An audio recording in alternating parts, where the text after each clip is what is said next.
mga boss amo, yun, balik na naman tayo sa mission. For today's video nga mga boss, gagawa tayo ng sticker para sa mugs ni Christian Motovlog. At kumanda ka na, simulan na natin ang mission. Let's go!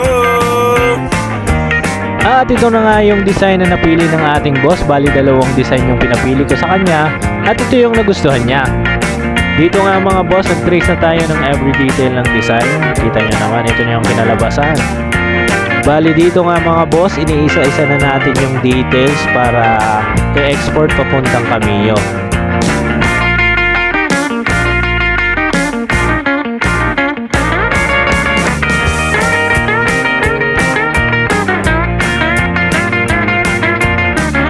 Sa part na to mga boss, nag-resize na tayo dito para eksakto sa lapat ng mugs.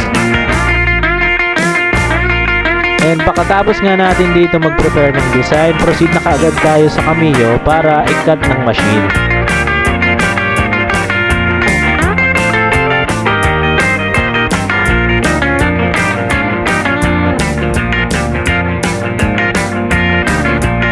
And after nga natin mag-cut sa Cameo, i-ready na natin yung sticker para mag-stencil.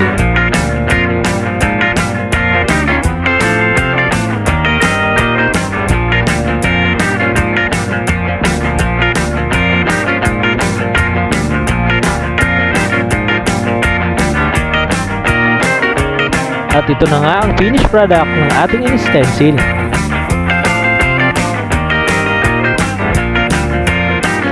And dito nga ay siguraduhin natin na malinis yung pagkakabitan ng ating sticker.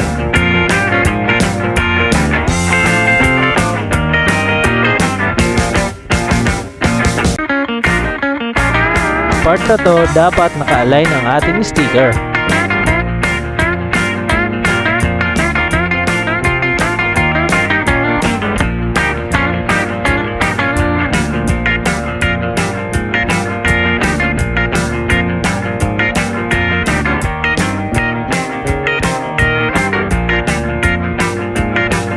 And this time nga mga boss, malapit na nating mabuo ang design.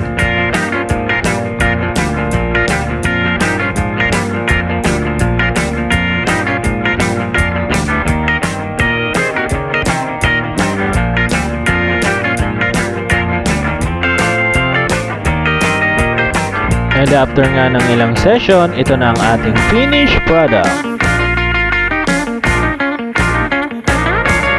But wait! There's more! Dito nga sa part na to, kailangan natin siyang i-blower para mas lalong kumapit ang ating sticker. And eto na ang ating final output. B-roll mo na yan!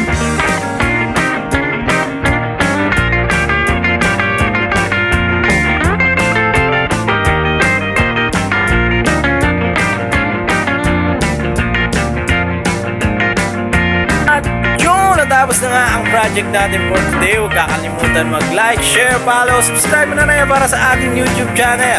See you mga boss sa next video. Ingat and God bless!